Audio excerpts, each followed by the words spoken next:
good morning. Happy Monday, PSW staff, clients, friends. We have our friends joining us for Film Scoring Monday. We look at a scene, I take out the music. We do this whole thing every week. It's a great exercise. You guys become, we've been doing it for years, and you guys just never cease to amaze me. So I'm very proud of the work that we've been doing. Good thing there's plenty of movies out there because there's no shortage of material. Because we could do television shows and we'll have fun, a lot of fun with more things. But I really want to get you guys into present day, because we've been doing a lot of older ones. Pride and Prejudice, period movies. Once Upon a Time in America, period movie. Pirates before that. So let's get back into 2019. That's still a few years ago, but let's get current and let's get into present day. So today we're going to look at the Whodunit movie, Knives Out.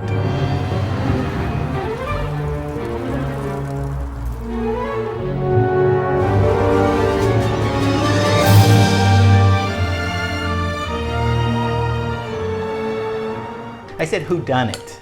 That's a term, who done it, and what do you think that means? It means, well, who did it, right? It's a murder mystery usually, going back to Agatha Christie. Other people did that, but she was very, she was like the king of that, or the queen of that rather. So it's it's an American movie, mystery film by Rian Johnson. He's an American filmmaker, and Brick was his big debut, 2005, and also did some Breaking Bad, directed some of those episodes, and then Looper.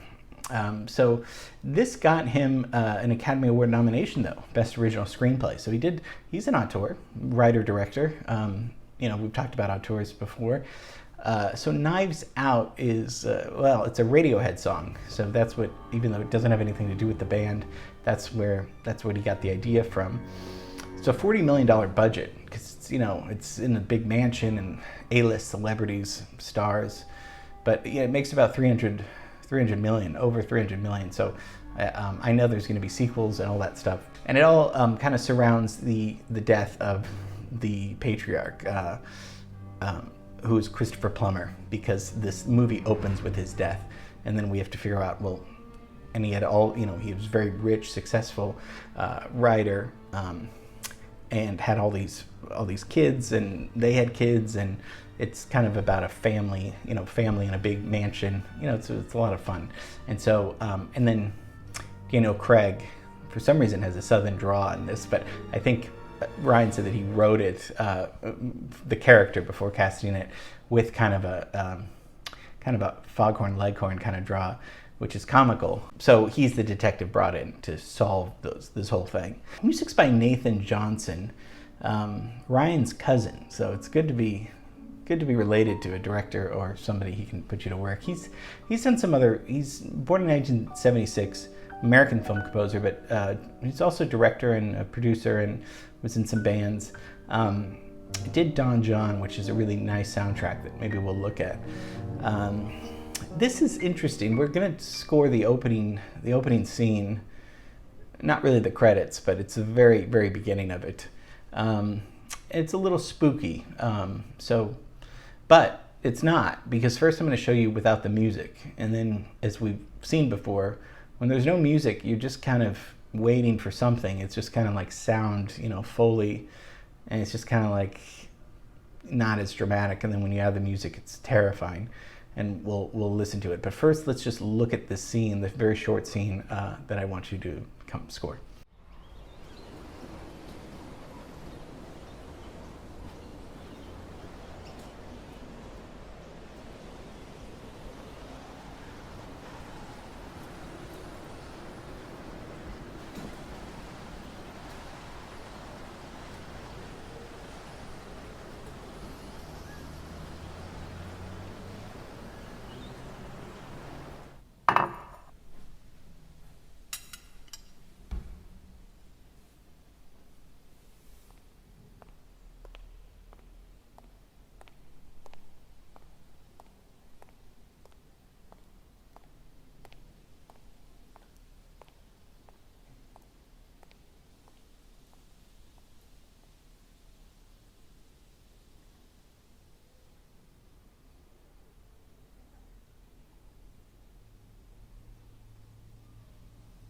So just pretty simple scene. I mean, it's kind of creepy with the big mansion. The dog is running. You know, you're in a creepy environment in this big house, and the maid servant is getting ready. I cut it right before she's gonna find Christopher Plummer, the dad. She's gonna find him dead on the sofa, and that's when the title card comes in. But just silence. What do you think was there? For those of you that have seen it, maybe you remember. Those of you that haven't, I hope you're thinking, if you were the composer or the music supervisor, what do you think would work for this? You know, spooky, scary, but you have endless possibilities. That's why I like to do it. Sometimes I like to show you the scene first without any music, because then it's like, oh my gosh, either that's very exciting or it's terrifying, because it could be anything. You know, we talked about a blank page being something very exciting or something full of anxiety, because there's endless possibilities, but then it's like, well, you got to choose one. And you could just keep watching the scene over and over. So what Nathan Johnson, the composer, did was did a string quartet, wrote a string quartet in G minor. I don't think he orchestrated this, and a lot of what's interesting about the score is, or the opening thing, is the counterpoint.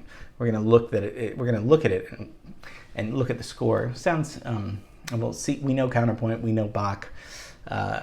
It doesn't really sound like Bach, but I mean, we'll talk about who it sounds like. So he's going to use a string quartet, which kind of not classes it up, but I think it's really effective opening music. So why don't we take a look at the scene with this score?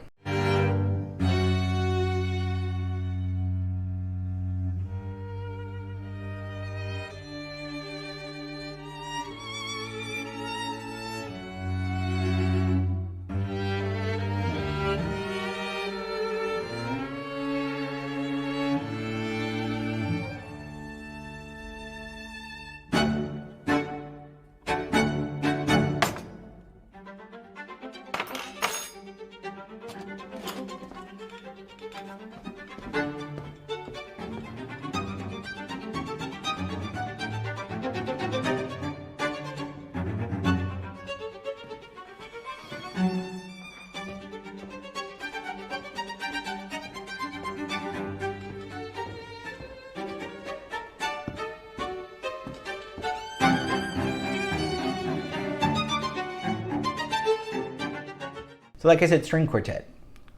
Quartet meaning four, two violins, viola, and cello. That's the basis of a string quartet. That goes back to about Haydn. We did a whole class on Haydn, my mom's favorite composer. You know, he was one of the biggest composers right around Mozart's time of the classical era. That's when string quartets really became famous, because even today, as we've seen today, the string quartet band has never gone out of style. I just hired a string quartet for my brother's wedding coming up in a few months, and you know, it's a safe bet that it's going to be a full sound, even though there's only four people, and a lot of famous string quartet, you know, groups play together a lot. So okay, so that now we know what a quartet is and a little bit of a history of a quartet.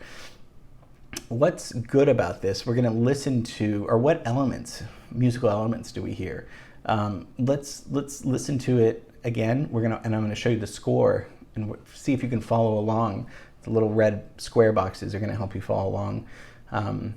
It's a little tricky. You know, a lot of times what's easy is to look at the bottom, look at the cello, look at the bass, and if you can follow the bass, because sometimes the violins and strings are going to be doing some, you know, crazy little tremolo stuff. But if you get lost, I have the little box there. But also just a nice little way to is to look at the bass, the bottom line bass part, the cello part. So let's look at the score, and if you want to follow along, please do. If you want to close your eyes and just listen to what we're listening to, that's great too. So let's take a look at it with the score.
So the opening starts off slow because we're going to get on this train. We're going to get going on this train. What does it sound like to you? So it's not Bach. And plus string quartets really weren't written. It does sound Baroque-ish, but as we've talked about with Haydn's after Bach. So, but it doesn't sound like Haydn. It's just using that string quartet. What does it sound like? Not Frank Stallone. I don't think it sounds like Frank Stallone. What does it sound like? We've talked now. If you remember the Beethoven class, we remember that crazy fugue that Beethoven wrote. It was about 20 minutes, and he wanted it to include it as one of the final movements of his string quartet. And his publisher or editor said it's way too crazy. You're gonna have to do something else. You can keep it as its own piece, and that's fine. And he did, way ahead of its time. It reminds me a lot of Beethoven's fugue, but also there was another composer that we looked at who did crazy string quartet music, very scary music, and because we made the connection between Bernard Herrmann and I'm talking about Bartók. We looked at Bartók a few months ago. Remember Bartók's String Quartet number 4? I mean, this is 1928. Just listen to some of this.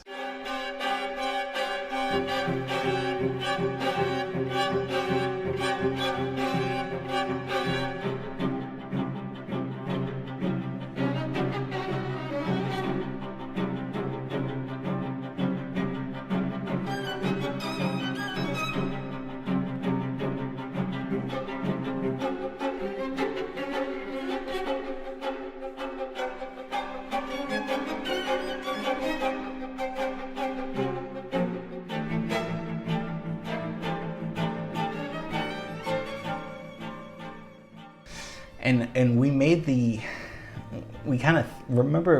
kind of thought, well, this sounds like a rock band playing, only it's a string quartet. It's a classical piece, but it's like a rock band playing. You know, I mean, in the 20s. I mean, this piece was 1928. This Bartók piece.